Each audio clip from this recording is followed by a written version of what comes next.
네, 정치권 관심 뉴스들 진단해보는 나이트 포커스. 오늘은 정호김, 김영주 전직 의원 두 분 모셨습니다. 어서 오십시오. 네, 안녕하세요. 예. 자, 오늘 이 얘기 먼저 해볼 텐데요. 여당인 국민의힘이 내년 총선 판세를 자체 분석한 결과가 오늘 보수 언론을 통해서 공개가 됐습니다. 서울 지역이 49곳인데 여당이 이길 수 있는 지역은 지금 분석했을 때 6곳. 지난 총선에서 서울에서 8곳 얻었는데 참패다 이런 분석이 나오지 않았습니까? 그보다 2석 더 적은 거예요. 네, 저는 이 자료가 네. 보수 언론을 통해서 나왔다는 것에 주목을 해요. 이건 무슨 뜻이냐면은 보수 언론에서 볼 때도 국민의힘이 이대로 가다가는 정말 진짜 위기에 직면할 것이다라는 거를 경고하고 싶었던 것이 아닌가 이런 예. 해석을 하게 되고요. 그다음에 두 번째로 놀란 것은 이게 지금 사무처에서 만든 자체 보고서라 그랬거든요. 네. 근데 이런 게 나오면은요. 적어도 이게 제대로 된 정당이라면은 그 안에서 아우성이 나와야 돼요. 이렇게 계속 갈 수는 없다. 뭔가 변화가 있어야 된다. 또 그 혁신 위에서의 그런 그동안의 요구도 있잖아요. 이건 아니다라는 목소리가 나와야 되는데 처음 나온 일성이 뭐냐면은 이거는 그 인정할 수 없는 보고서고 실제로 최악의 상황을 가정한 거기 때문에 현실은 이거보다 훨씬 낫다라는 식으로 막 덮으려고 하는 그런 일련의 움직임이 당 지도부에서 나오는 걸 보고 네. 사실은 그게 더 놀라웠어요. 정당의 초선들은 말입니다. 그 안에 있고 또 아직까지 그 초선의 경험만 가지고는 이 상황에 대해서 별로 경험이 없기 때문에 잘 모를 수도 있어요. 그런데 그 안에 중견 정치인들이 있잖아요. 예. 근데 중견 정치인들마저도 몇 사람 빼고는 지금 침묵하고 있다라는 거예요. 이게 얼마나 이기적인가를 제가 다시 한번 상기하고 싶은데요. 본인은 본인 지역구에서 잘해갖고 당선하면 된다라는 그런 자기 중심적인 사고가 지금 작동하기 때문에 그러는 거예요. 근데 이것에 대해서 가장 심각하게 생각해야 될 분은 다름 아닌 대통령이라고 저는 생각해요. 네.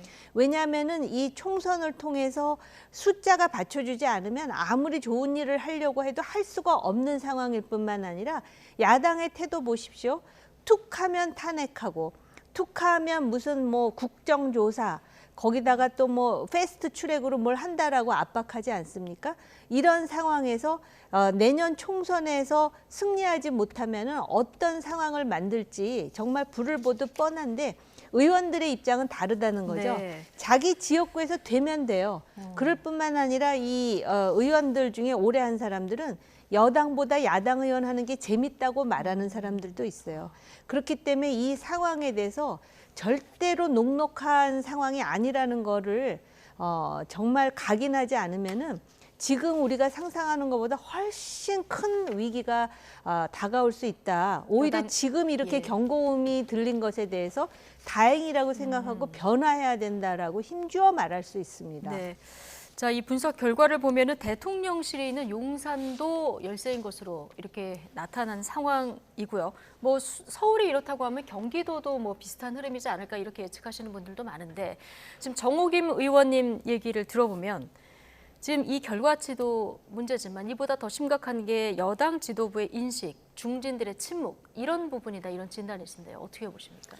글쎄요, 뭐 이제 조금 더 열심히 해야 된다 그런 취지에 있고 또 하나는 여기서는 확실한 승리가 있고 박빙우세 부분은 안 나왔기 때문에 네. 실제적으로 보면 박빙우세까지 포함하면 송파, 강동, 광진 벨트도 용산까지도 예. 박빙우세에 들어갈 수도 있어요. 그래서 꼭 그게 뭐 차가운 예. 과거에 비해서 더 많이 어렵다라고 하는 것을 말하는 것은 아니다. 그러니까 아까 말씀 주셨습니다마는 조선일보에서 상당히 어렵다 미리 겁을 주는 그런 시그널을 보내는 건데 예방주사 예, 차원입니까? 그 예방주사를 줬는데도 예방주사 맞고 이 사람들이 밤에 술을 먹으면 아무 효과가 없는 거잖아요. 이제 지금 현재 그 얘기를 지적하는 것이라고 보여지고 서로 간에 피장파장이에요. 또 민주당도 뭐 이찬 전 총리께서 뭐 180석 뭐 이렇게 오히려 더 또 지나치게 낙관론을 펴고 있는 상태라서 아직 이 수치 자체가 내년 총선의 판세를 만들 수는 없다. 다만 중간 평가라고 하는 냉엄한 현실 그리고 경제 여건 이런 걸 보면 누가 보더라도 다른 걸 다 뭐 없애버렸을 때 결코 국민의힘이 좋을 수 있는 여건이 하나도 없는 선거인가는 맞습니다. 그리고 또 하나는 오늘 우리가 다루겠습니다만은 정권에 힘을 줘야 될지 정권을 견제해야 될지에 있어서도 상당히 많은 차이를 보이고 있기 때문에 이것은 상당히 한편으로 보면 의미 있는 시그널일 수 있고 이 수치 자체가 다시 강서구청장 선거 때의 격차 수준으로 지금 오늘 나중에 뭐 그런 논의를 하겠습니다만은 가고 있다는 것은 뭐 엄연한 사실로 보여집니다. 오늘 나온 갤럽 여론조사는 잠시 뒤에 저희가 그래픽과 함께 좀 살펴보도록 하고요. 예방주사는 왔는데 밤에 술 마시면 소용없다. 이 비유가 쭉 들어오는데 자 지도부 뭐 진화에 나섰습니다만은 당은 오늘 하루 종일 술렁이는 이런 분위기입니다. 자 이용호 의원 발언 그리고 이준석 전 대표의 진단 함께 듣고 오시겠습니다. 이 자료는요 여론조사만 갖고 하는 게 아니라 사무처에서 보통 그냥 앉아가 정성적 분석을 합니다. 정량적 분석만 하면 이것보다 나쁩니다. 지금 정량적 분석은 여러 가지 여론조사에 참조했을 때 지금 우세를 확신할 수 있는 곳이 4곳 정도라고 보고 있습니다. 저건데 이제 이게 6석이라는 거는 그 안에 보면 뭐 인물 경쟁력이니 뭐 이런 변수를 정성적으로 이제 판단해가지고 추가해가지고 그런 겁니다. 동작이나 이런 데서 나경원 의원이 그래 다선 의원인데 이거보단 표가 더 나오겠지 이런 식의 예측을 좀 섞는 겁니다. 수도권에서 여론 굉장히 좋지 않다. 나왔는데 당에서는 최악의 시나리오 가정뿐이다. 그게 더 걱정이에요. 그러니까 선거나 모든 일은 최악의 상황을 가정하고 준비하는 겁니다. 늘 희망효를 돌려서 낙관적으로 생각하면 이길 수 있겠죠. 그러나 그것은 우리 당이 취해야 할 전략도 아니고 입장도 아니라고 생각하고요. 그리고 나와 있는 지표가 여론이나 이런 것들 여러 가지 보면 그런 근거 없는 희망을 가질 아무런 상황이 아니다. 저는 그렇게 보고 있습니다. 자 이준석 전 대표는 이걸 정량적으로만 딱 평가하면 4석 정도밖에 안 된다. 더 박한 이런 진단을 내놨는데 오늘 당내에서는 어제 그 인유한 혁신위가 조기 종료를 선언하지 않았습니까? 이거하고 맞물려서 지도부에 대한 책임론 목소리가 뭐 적지 않았어요. 근데 이게 이제 당내에서 뭔가 변화를 일으키고 그 책임에 대해서 엄중하게 느끼게 만들려면 이게 이제 조직적으로 움직여야 되는데요. 지금 나오는 목소리가 이준석 전 대표의 경우는 지금 신당 만들겠다고 하는 그런 입장이니까 당내에 무슨 그거 자체가 영향력이 있기가 쉽지 않고요. 그다음에 뭐 이용호 의원은 이제 그 다른 당에서 어쨌든 영입된 그런 인사 아닙니까? 그래서 이게 조직화가 돼야 되는데 거의 그냥 궁시렁거리는 수준이에요. 뭐 오늘 그리고 하태경, 김미애 의원도 비슷한 얘기를 하긴 했습니다만 궁시렁이죠. 뭐 하태경 이게 조직적으로 목소리가 모아지질 않는다. 왜냐하면 그러려면은 당내에 이러한 그 기득권에 대해서 견제할 수 있는 하나의 그 세력이 존재해야 되는데 없지 않습니까? 근데 이게 없는 것이 사실은 당내의 어떤 그런 지도부의 입장에서는 매우 일사천리의 신속한 의사결정을 하는데 굉장히 편리하다라고 그동안 생각했을지 모르지만 이런 시점에서는 바로 그런 견제 세력의 목소리가 나와주는 게 당 지지도를 견인하는데 오히려 도움이 되는데 그거 자체가 없어요. 그리고 지금 뭐 이거 6개는 완전히 이길 수 있는 곳이고 조금 노력하면 더 이길 수 있는 곳이고 뭐 이런 얘기를 하잖아요. 근데 사실은 굉장히 오랜 기간 동안 수도권이 어려웠습니다. 국민의힘에. 근데 지금 상황으로 볼 때는 강서구청장 보궐선거에서 나타나듯이 지금 그 마이너스가 되는 변수가 그동안 계속해서 누적되어 왔던 것도 사실이에요. 그 저는 제가 개인적으로 볼 때는 당 지도부를 포함해서 혁신위가 얘기한 것 이상으로 바꿔주지 않으면 유권자들이 움직일 것 같지 않아요. 경험칙상 그래요. 그럴 뿐만 아니라 대통령을 배출한 정당이기 때문에 대통령께서도 뭔가 변화하는 모습을 정말 보여줘야 돼요. 정말 진짜 변화하고 있구나. 진짜 뭔가 움직이고 있구나. 이거 안 보여주면은요. 결국은 별로 내세울 것 없는, 그리고 여전히 사법 리스크를 가지고 있는, 리스크가 아닌 리얼의 그런 그 사법적인 그런 위험을 가지고 있는 야당이 어부지리할 가능성이 많아요. 지금 야당이 잘해서 이렇게 나오는 게 아니에요. 왜냐하면은 이번 총선은 아까 말씀하셨듯이 대통령에 대한 중간 평가를 보고 있고 심판하겠다고 지금 벼르고 있는 상황 아닙니까? 그러면은 여러분들이 이렇게 심판하겠다고 벼르고 있는 상황이니까 네. 이 정도로 기대하는 이상으로 변하겠습니다 해도 시원치 않은데, 원래 이거는 최악의 상황을 상정한 거예요 하고 지금 뭉개고 넘어가는 듯이 이렇게 되면, 그러면 그 다음에 누가 이제 돌아서느냐? 유권자뿐만 아니라 보수 언론도 돌아설 수 있습니다. 오늘은 경고를 했지만 돌아설 수 있다. 자, 위기의 상황인데 여당 내에서 지금 목소리가 조직화되지 않는다. 이런 지적을 지금 해주셨는데 네. 지난번 국민의힘 당대표 선거할 때 나경원 의원 향해서 초선 의원들이 연판장도 돌리고 그러지 않았습니까? 네. 이럴 때 그런 게 필요한 겁니까?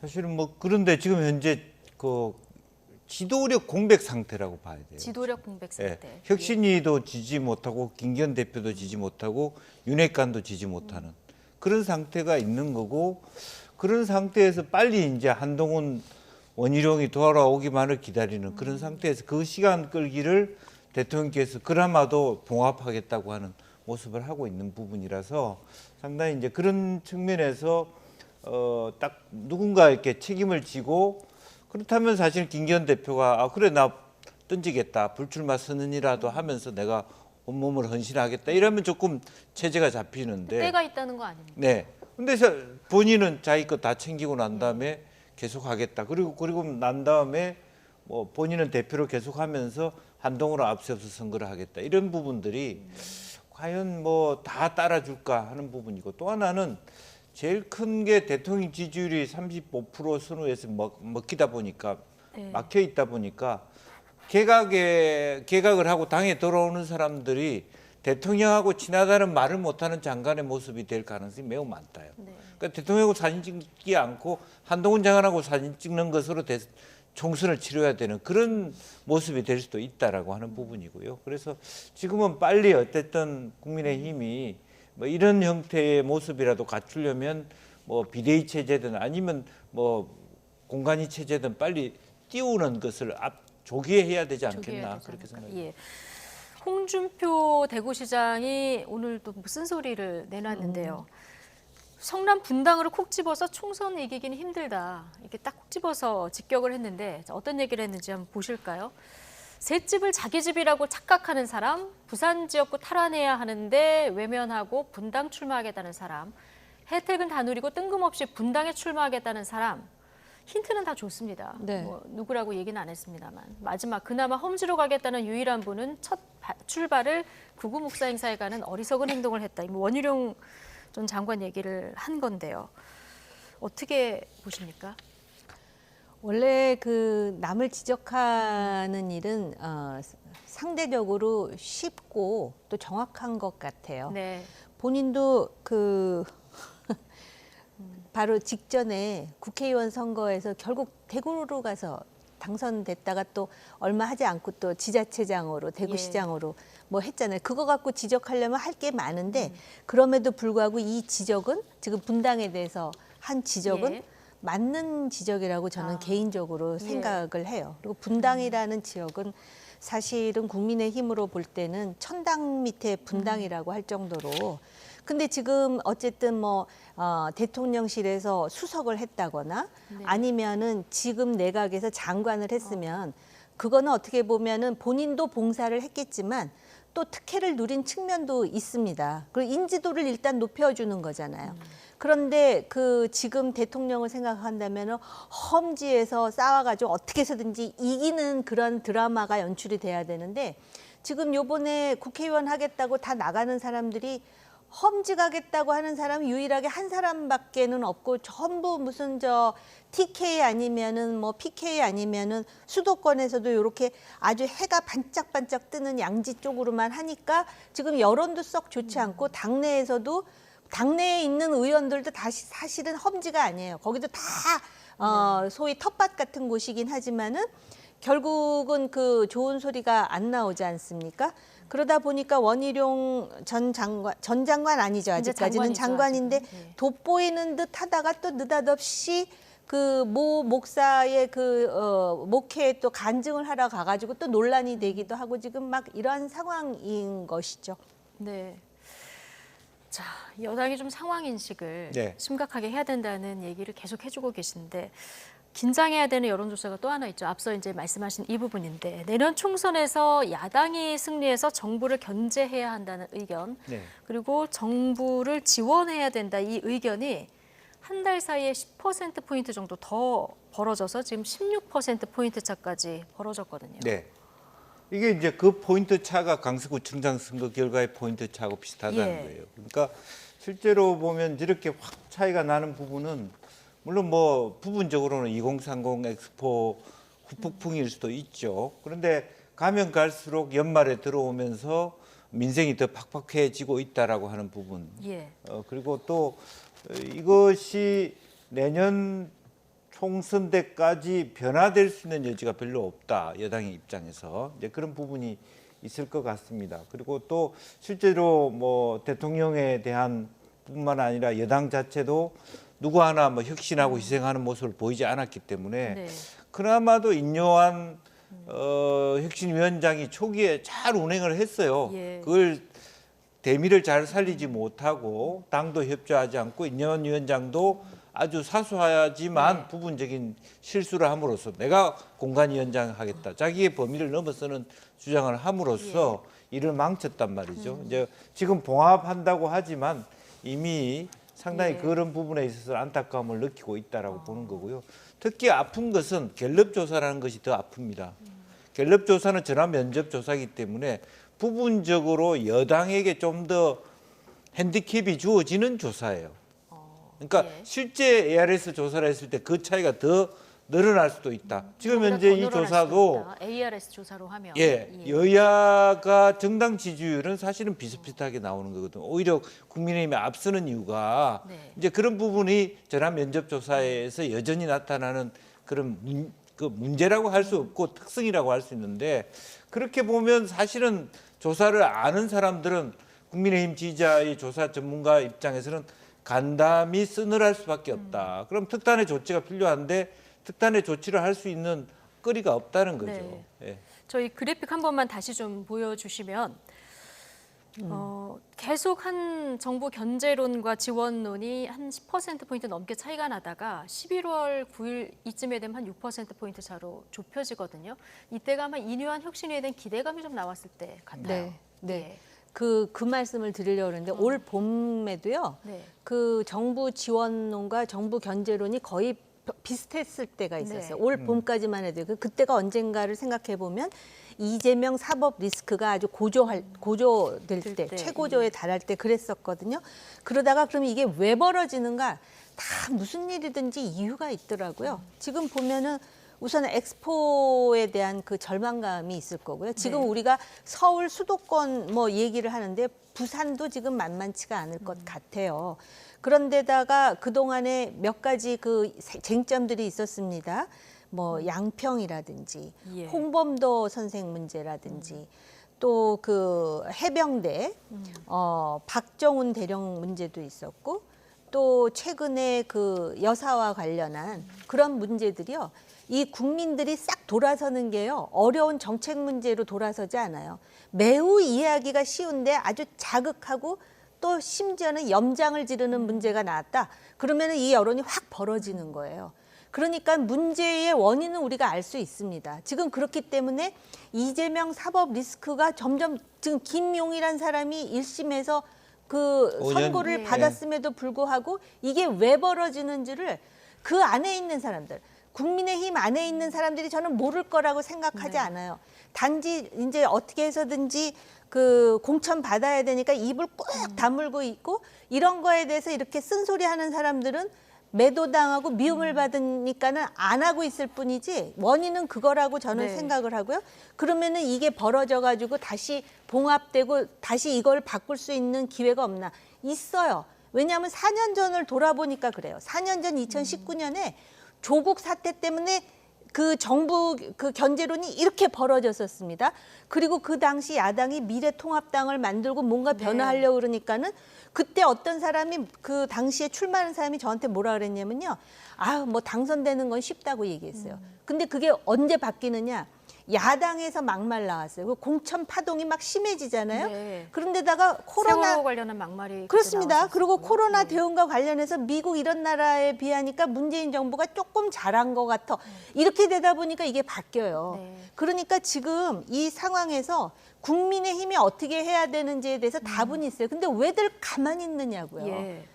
여당 입장에서 기회는 또 있습니다. 있어요. 있다 이렇게 얘기해 주셨는데 어쨌든 이재명 대표 사법 리스크가 다시 부각되는데도 이 수치가 나왔다는 점은 좀 눈여겨봐야 된다는 얘기신데 자 장내 정치 지도자 선호도 결과 발표도 있는데요. 자, 지난달하고 비교해서 좀 한번 보겠습니다. 이재명 대표가 뭐 계속 이제 1위를 하고 있고요. 그냥 한동훈 법무부 장관이 지금 16%로 그 뒤인데 쭉 보시면 이재명, 한동훈 두 사람의 격차가 3%포인트 차로 이건 오차 범위 내로 좁혀진 거거든요. 네. 이건 어떻게 봐야 될까요? 이거는 그래야 안 되는 게 이상한 거죠. 이렇게 안 되는 게 매일 있습니다. 텔레비 틀면 한동훈밖에 안 보이는데요.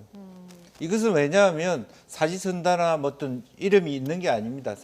말하자면 주관식이죠? 조사자가 이름에 머리에 떠오르는 사람 계속 모든 방송에 모든 종편에 매일 한동훈 주제가 없을 적이 있습니까? 그런 정도의 그 전국을 다니고 대구를 예. 다니고 울산을 다니고 하면서 좋은 얘기는 다 하고 그렇게 몰아주는데 저 정도 안 나올 수 있습니까? 아무 의미가 없어요. 예. 그러니까 흔히 말해서 1년 전에 대선 1년 전에 1등하는 사람이 대통령이 되는 적이 없다. 이런 얘기가 나올 정도입니다. 그러니까 지금 미디어에서 저 정도 안 나오는 거 저것도 이상할 정도입니다. 그래서 더군다나 대권은 아직 한참 그럼요. 남았고. 그래서 예. 저런 부분들은 그나마도 어떻게 보면 이제 뭐 내년 총선에 한동훈 장관이 셈새가 크다. 그 정도의 대중적인 인지도나 예. 인기도를 가지고 있다. 그런 정도 이하의 어떤 코멘트는 하기 어렵다. 그런 얘기입니다. 예. 근데 어쨌든 한동훈 법무부 장관 좀 약진을 하고 이재명 대표는 이제 하락을 했는데 네. 이재명 대표가 하락한 부분 관련해서는 최근 이제 호남 출신인 이낙연 전 대표 총리의 그 활동이 좀 재개되지 않았습니까? 이것하고 좀 연관이 있을까요? 아마 지금 뭐 그렇다고 이낙연 전 대표가 지금 신당 창당하는 게 아니기 때문에 네. 그렇게 영향이 있지는 않겠지만 이낙연 대표가 움직인다는 거는 지금 다른 사람이 움직이는 거하고는 좀 함의가 달라요. 예. 왜냐하면은 이낙연 전 대표가 어떤 문제를 그 제기하느냐면 민주당이 원래 이런 정당이 아니었는데 왜 이렇게 돼 버렸어? 네. 누가 민주당을 이런 식으로 심지어는 도둑질한 거야 이런 식으로 문제 제기를 하는데 그게 먹힐 가능성이 상당히 있어요. 물론 이제 향후에 이낙연 전 대표가 어디까지 이제 행보를 하느냐의 문제고요. 네. 이재명 대표 같은 경우는 제 기억으로는 처음에 20%대도 넘다가 지금 계속 19까지 내려갔잖아요. 이거 역시 이재명 대표도 유권자들에게 그렇게 매력이 없다라는 거예요. 사실 TV에 나온 걸로 보면 이재명 대표도 만만치가 않습니다. 예. 계속 나오는데 그런데 올라가질 않는다는 거는 지금 근데 그렇다고 계속 해서 나오는데 좀 재판 관련이라든가 그것도 이런 이슈가 좀 그렇죠. 많죠. 그런 예. 부분도 있고 그런데 국민의힘 쪽이나 대통령실 쪽에서도 또 굉장히 악재가 많지 예. 않았습니까? 그런데도 불구하고 반사이익을 못 받는 것이고요. 그다음에 한동훈 장관 같은 경우는요. 처음에 한 자릿수에서 시작하다가 네. 점진적으로 계속 올라와서 지금 그 오차범위 내에 있다라는 거 아니에요? 예, 4%에서 시작해서 그렇습니다. 그래서 제가 볼 때는 지금 어쨌든 여당을 지지하는 사람들이나 또는 그 한동훈 장관의 어떤 자산에 대해서 기대하는 사람이 있다라는 거예요. 근데 이제 한동훈 장관도 여기서 박스권에서 갇히지 않으려면은요. 제가 늘 강조하는 건데 본인이 보수 지지층만 상대로 할 것이 아니라 중도 무당층에게 어떻게 어필할 것인지에 대해서 지평을 확장하지 않으면 네. 그러면은 또 한계에 봉착할 수도 있는 상황이고요. 이재명 대표와 관련해서는 그 전통적인 민주당 지지층도 굉장히 심리적 갈등이 많을 것 같고요. 네. 특히 호남 쪽 지지자들이 과연 끝까지 이재명 대표에 대한 미련을 갖고 있을 것인지 아니면 아 원래 민주당은 이게 아니었어. 사실 지금 그 민주당 내 강성 지지층 개딸이라고 하는 사람들하고 민주당을 이렇게 그 생각해 보면 도저히 상상이 안 가요. 민주당이 어떤 당이에요? 의원님 잘 아시겠지만 지금 민주당은 민주당이 아닌 것 같아요. 제3자가 보더라도. 그래서 그 틈새를 어떻게 벌리느냐. 이낙연 대표가. 네. 이제 그것도 관전 포인트가 될 것 같습니다. 네, 이낙연 전 대표의 움직임은 좀 함의가 다르다는 얘기해 주셨는데요. 저희가 잠시 뒤에 이것도 이낙연 전 대표 오늘 발언 중심으로 좀 살펴보도록 하고 국민의힘 인재영입위원회가 오늘 인재 5명을 이제 영입한 인재 5명을 발표를 했습니다. 저희가 면면을 좀 보면 이수정 교수 뭐 얘기가 나왔었고요. 구자룡 변호사, 이재명 저격수로 알려진 좀 익숙한 인물도 있고요. 두 분은 좀 청년층을 대변하는 인물 같고 맨 앞에 있는 이제 하정운 소아과 원장 같은 경우는 이제 아이 키우신 엄마들 삐뽀삐뽀 소아과라고 책 한 권씩은 다 갖고 계셨던 기억이 있으실 텐데 그분입니다. 그래서 짧게 평가를 좀 들어볼까요? 그래서 이제 뭐 그 참신하고 또 사실은 인재 영입보다는 이제 비례대표 자원처럼 느껴졌어요. 네. 그러니까 조금 근데 이 중에서 청년, 지역구에 탈북자. 출마하겠다 이런 분들도 계시죠. 예, 지역구에 뭐 예를 들면 이수영 교수는 예. 굉장히 뭐 결기 있게 나는 높게 평가합니다. 그리고 네. 구자룡 변호사도 아주 스마트하고 충분히 지역구를 갈 만한 분들이다 그렇게 생각이 드는데 네. 조금 더 이제 인재 영입이라고 하는 것은 조금 우리 사회가 미래 사회가 어떤 사회로 가기 때문에 그런 사회에 필요한 자원이다 하는 부분에 대한 설명들은 좀 부족하지 않았겠냐. 네. 그러니까 지역구를 못 가서 비례대표가 할 청년들이나 탈북자들에 대한 배려처럼 느껴진다는 거죠. 그러니까 실제로 우주 전문가든 국방 전문가든 과학 전문가든 우리 사회 미래가 4차 산업혁명 이 시대가 이렇게 가기 때문에 금융 전문가든 그래서 우리가 인재로 정말 써야 된다 이 사람들은 예. 그 사람이 비례를 가든 지역구를 가든 그게 아니라 이 사람들은 지역구 가기 어려우니까 물론 이수정 교수나 구자룡 변호사 훌륭하죠. 하지만 너무 약하다라는 생각이 들어요. 네. 네. 자, 오늘 처음 발표한 거니까요. 네. 다음에 또 어떤 인재들을 영입할지 봐야 될 것 같고 민주당도 오늘 전략 공천 방향을 책임질 수장을 발표했는데요. 4선의 안규백 의원, 정세균계로 분류됐던 인물인데요. 어쨌든 최근에 그 문재인 정부의 새 총리 연대설이 좀 나오지 않았습니까? 네. 이거 좀 의식한 이런 인선이라고 봐야 될까요? 그런 것 같아요. 왜냐하면은 안규백 의원 정세균계라니까 당장 민주당 내 저는 사실 당내 사정은 몰랐는데 예. 당장 민주당 내에서 정세균계는 무슨 정세균계야? 사실은 친명이지. 그러니까 네. 뽑은 거 아니야? 무슨 정세균계냐라는 말이 그 당에서 먼저 나오지 않아요? 네. 그러니까는 정세균계로 이렇게 코스프레 비슷한 걸 했는데 아니라는 거잖아요. 그러면서 계속해서 이제 그 비판이 나오는데 최근에 이제 뭐 셋이 같이 모이진 않았지만 이낙연 전 총리죠. 또 김부겸 전 총리, 정세균 전 총리가 어쨌든 뭐 따로 또 같이 이렇게 해서 계속 이제 뭐 회동을 하고 연락을 하고 뭐 이런 얘기가 나오는데 저도 뭐 정확한 거는 모르는데 그 중에서 가장 느슨한 연결고리가 정세균 전 총리라는 이야기는 있어요. 그러다 보니까 정세균계 해가지고서 뭐 이 안규배 의원은 그 민주당 의원으로서 상대적으로 볼 때 좀 합리적이라는 인식을 또 이제 받고 있는 분이거든요. 네. 그런데 이걸 가지고 정세균계로 이렇게 말하는 거는 그냥 인재 영입 잘하면 되는 것이지. 그만큼 지금 민주당 지도부에서는 신경이 쓰이는 거예요. 이 세 사람이 예. 어떻게 할지에 대해서. 그러니까 신경이 쓰인다는 거는 자기들이 뭔가 과거에 뭔가 했다라는 거를 은연중에 또 인정하고 있는 거 아니에요? 뭔가 예. 지금 친명 중심으로 해가지고 지금 돌리다가 이런 상황이 오니까 신경이 쓰이니까 안규백을 임명하면서 굳이 거기다가 지금 정세균계라고 지금 팻말을 붙인 거 예. 아니겠습니까? 민주당 내 사정을 조금 더 잘 아시는 네. 김명주 전 의원께 여쭤볼 텐데 네. 말씀하신 대로 비명계에서는 사실상 친명계다, 이거 꼼수 탕평책이다 이런 얘기가 나왔거든요. 이 부분은 어떻게 보시고 안규백 전략공천위원장 네. 잘할 거라고 뭐 보시는지. 무난하고 예. 뭐 동대문 사선의원이시고 그동안에 국방 포럼을 이끌어왔던 네. 국방위원회에서 위원장을 하셨던 분인데 훌륭한 분이죠. 지금 이게 친명이냐 비명이냐가 중요한 게 아니라 말하자면 전략 또 인재 영입 이런 것들을 한다라고 하는 것은 폭넓은 관계 속에서 다양한 어떤 말하자면 좀 더 양질의 인재를 데리고 오는 또 전략 예. 공천을 꽂을 수 있는 어떤 뭐랄까 이 스마트한 브레인을 가지고 있으면 예. 되는 것이죠. 이제 그런데 워낙 지나치게 친명 중심으로 간다고 하니까 그런 것조차도 신경이 쓰인다 그렇게 보여지고요.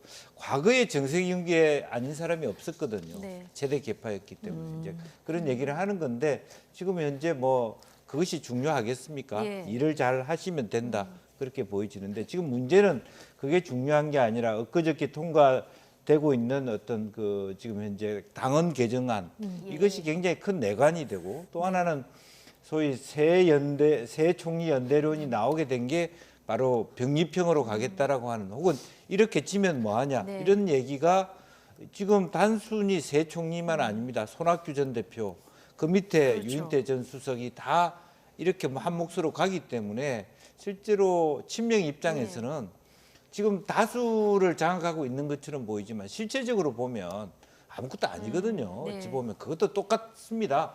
국민의힘이 그렇게 많은 뭐 윤핵관 어쩌고 뭐 다 하지만 실제로 뚜껑 열어보니까 어디 있습니까 지금 대통령이 당할 정도인데 네. 이제 그런 측면을 이재명 대표들 왜 모르겠습니까? 조심할 필요 있다 그렇게 봅니다. 네, 말씀하신 공천룰, 전대룰 어제 이제 당헌 개정안 의결된 부분 때문에 비명계가 또 한 번 이제 부글부글하다는 소식 어제 전해드렸는데 이낙연 전 대표의 오늘 그 인터뷰 발언을 보면은 신당 관련해서 시간착오로 도움닫기가 필요한 시점이다. 그 신당 쪽으로 조금 더 가까워진 발언입니까? 저는 그렇게 보이는데요. 네. 그래서 아마 지금 왜 이낙연 대표 그러면은 이미지가 상당히 이제 그 엄중하고 진지하고 그러니까 마치도 그 물 위에 백조처럼 지금 열심히 발로는 지금 도움닫기를 위한 그 지금 스텝을 지금 밟아나가는 게 아닌가 이런 생각이 들고요. 지금 한국 정치에 지금 그 양당제가 노정할 수 있는 모든 문제를 그대로 보여주고 있는 건 사실이에요. 그리고 정당이라는 거는 국민들을 대표할 수 있는 대표성이 있어야 되는데 과연 지금 여론조사를 해보면은 국민의힘을 지지하는 사람 또 민주당을 지지하는 사람을 빼면은 분명히 무당층이 있고 이 무당층을 대표하는 제3의 세력이 필요하다라는 그 시점이 네. 그 어느 때보다 무르익은 시점인 거는 맞습니다. 근데 과연 그 제3당을 만들 세력이 지금 어떤 식으로 그 뭉칠 수 있느냐 그거는 또 다 별개의 문제이긴 하지만은요. 그런 상황에서 그 정통 민주주의에 대한 확고한 의식과 신념을 가진 사람의 입장에서 지금 민주당에 분명한 문제가 있다. 민주당이 아파요. 어떤 면에서 보면 그런 문제의식을 지금 민주당 내에 상당한 지분을 가지고 있는 인사들이 느낀다라는 것 아니겠습니까? 그렇기 때문에 그 야당이 앞으로 어떻게 될 것인가. 그리고 저런 움직임이 있는 것이 민주당의 기득권을 가진 사람들을 좀 각성하게 만드는 변수가 될 수도 있어요. 지금 뭐 저기 뭐야 조홍천 의원한테 이재명 대표가 전화해서 왔으롱 뭐가 잘못됐느냐 그랬다는데 지금 보세요. 그 대의원의 비중을 줄이고 권리당원의 숫자를 늘리면서 이게 당내 민주주의라 그러는데 대한민국은 기본적으로 대의 민주주의예요. 네. 근데 당내 민주주의라 그러면서 권리당원 중에 가장 많은 비중을 차지하는 개딸들의 목소리를 결국은 더 심화시키는 이유가 뭐겠어요? 그러면 그만큼 이재명 대표의 입지가 강화되는 거 아니에요? 이거는 민주주의의 이름을 빌어서 결국은 당내에 1인 치하를 만드는 것이다라는 의심을 그 안에서도 지금 하고 있다라는 거 아니겠습니까? 네. 지금 정호김 의원님이 말씀해 주신 이재명 대표가 조홍천 의원에게 전화를 해서 이제 왓츠롱 이렇게 얘기를 했다고 하는데 그 녹취 저희가 준비했거든요. 자, 이 부분 잠시 듣고 오시겠습니다. 한 일주일 전인가요? 뭐 잠깐 전화가 온 적은 있죠. 이 대표가 예. 왜 뭐라고 뭘 물어보는 거예요? What's wrong? 예. 예. 예? 뭐가 문제냐? 예. 그러니까 당내 문제 중에 그러니까 모르겠습니다.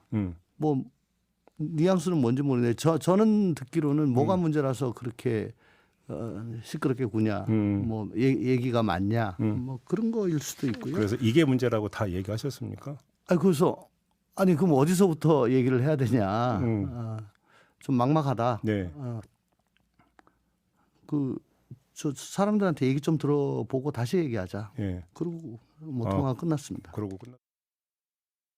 비명계는 뭐가 문제라서 이렇게 시끄럽게 구냐는 뜻으로 조응천 의원은 이해했다. 이렇게 얘기를 했는데 김영주 전 의원께서는 어떤 취지였을 거라고 보십니까? 불안한 거죠. 불안하다. 이원욱 의원이 이런 얘기를 했습니다. 지금 현재 만약 잘못되면 새 총리가 주도하는 뭐 김부겸, 네. 뭐 이낙연, 정세균 총리는 지금 당장 움직이지는 않을 겁니다. 그러나 힘을 모아주는. 그래서 호남이 움직이기 시작하면 예. 현재 민주당은 껍데기 당에 불과하다. 새로 만든 당이 진짜 민주당이 되고 이 당은 어제 그 얘기했죠. 거의 통진당 계열의 그런 어떤 정말 좌파 정당이 된다.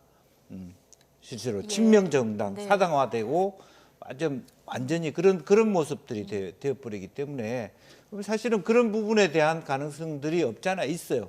그렇기 때문에 지금 나가겠다고 90년과 원심력이 지금 싸움을 하고 있는데 그래서 뭐 명락대전이 어쨌든 뭐 내가 이낙연 총리를 만나볼 생각을 갖고 있니? 근데 이낙연 총리 이제 마음을 굳게 그럴 일 없다.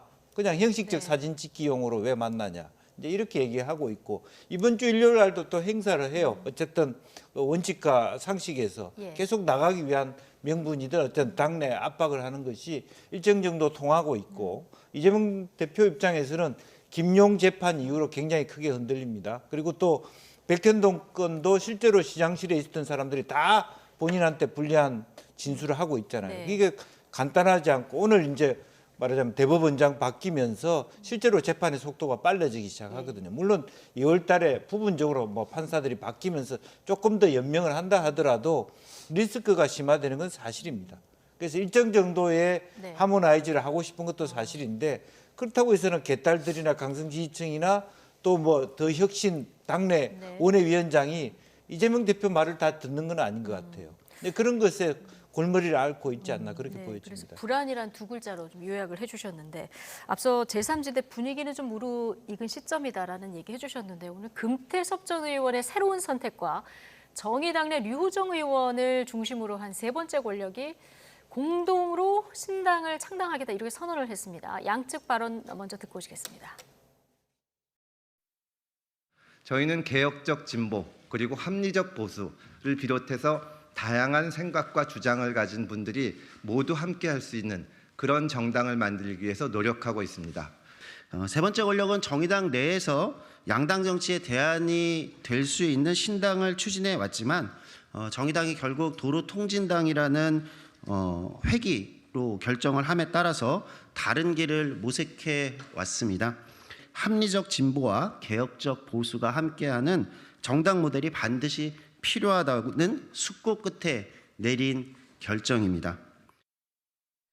금태섭 전 의원이 신당을 만들면서 어디와 어떤 세력하고 첫 접점을 찾을까 이게 굉장히 궁금했는데요. 정의당의 류호정 의원이 주축이 된 이 모임하고 신당을 공동으로 만들겠다 오늘 선언을 했어요. 어떻게 네. 보십니까? 이게 정의당은 정의당인데 네. 지금 정의당 인사들의 이 발언을 보면은 개혁 보수와 함께하겠다라는 입장을 분명히 하지 않습니까? 또 금태섭 전 의원은 합리적 보수 얘기를 하던데요. 이게 이제 소위 천리길도 한 걸음부터 내지는 시작이 반인 것인지. 네. 왜냐하면 여기에 계속 이제 뼈대와 살을 붙이는 작업을 해야 되잖아요. 그런데다가 이게 대선도 아니고 총선이기 때문에 그 당을 만들어서 일단 신선한 이미지를 구축하고 각자 뛰어서 국회의원이 되는 게 사실은 우선순위예요. 근데 가만히 얘기를 들어보면 예. 이렇게 당을 만들면 누가 머리가 되느냐를 가지고 또 신경전을 벌이는 것 같은데 지금 중요한 거는 어쨌든 당을 만들어서 그만큼 그 1당과 2당에 속하지 않은 사람들의 민의를 대변하면서 많은 그 국회의원 수를 확보하는 게 중요할 거라고 생각을 하거든요. 네. 그런 차원에서 그 정의당이 그 개혁 보수를 언급했다라는 게 그러면서 지금 기존의 정의당이 통진당과 손을 잡는 것에 대한 그 문제 제기를 하지 않습니까? 그렇기 때문에 앞으로 이제 그 보수 중에서 어떤 사람들이 저기 합류할 것인가 아니면 합류 안 할 것인가 네. 이런 부분을 좀 더 지켜봐야 되지 않을까 싶습니다. 자, 정의당이 유호정 의원에게 국회의원직 사퇴하라 이렇게 요구를 했는데 유호정 의원은 내가 남아서 당 안에서 조금 더 설득을 하겠다 이런 입장을 좀 보였습니다. 자, 그런데 어제 금태섭 전 의원하고 이준석 전 대표가 끝장 토론하면서 뭐 새로운 정체는 공감한다. 자, 이렇게 의견을 좀 모아가고는 있는데요. 이준석 전 대표 그리고 민주당을 탈당한 이상민 의원 기존 정당을 떠날 분들이 앞으로 더 있을지 모르겠습니다만 이 빅텐트가 어느 정도까지 가능할 거라고 보십니까? 저는 빅텐트가 그러니까 정의당으로부터 예. 이준석, 유승민까지 굉장히 스펙트럼이 넓지 스펙트럼이 않습니까? 넓은 빅텐트가 가능하다라고 네. 보여지고요. 아까 얘기한 것처럼 이미 그런 연대회의가 물밑에서 존재하고 있습니다. 그러니까 이낙연 대표는 그 중에 원오브 댐이죠. 네. 그 중에 또 김부겸 총리도 들어올 수 있는 가능성이 있고 그 사이에 뭐 지금 조홍천 예. 그다음에 뭐 그런 어떤 유원욱 이런 의원들이 나올 수 있고 오히려 이상민 의원은 아마 국민의힘으로 갈 것 같아요. 그러니까 예. 그런 의미에서 아직 뭐 결정을 확 내린 결정한 건 건 아닌데 각자의 갈 길이 좀 다르긴 하지만 예. 실제적으로 그런 의미에서 이것은 친명 반명의 문제가 아니라 소위 87 체제를 극복하고 권력 구조를 이원집정부제나 내각제로까지 가는 혹은 한미 동맹에 기초를 하지만 다양한 논의를 펼치는 그런 정도의 어떤 공통 최소 분모를 가진 정당이 창출할 수 있기 때문에 실제로 국민의힘과 또 민주당은 민주당대로 이 내년 총선판이 현재의 구도와 전혀 다른 판으로 갈 가능성이 있어서 예. 한번 예의주시할 필요 있을 것 같습니다. 그렇죠. 총선 넉 달 남았는데 정치권 그 지형 변동이 어떻게 이루어질지 굉장히 주목해 볼 포인트인 것 같습니다. 자, 오늘 정호김, 김영주, 전직 의원 두 분과 함께했습니다. 고맙습니다.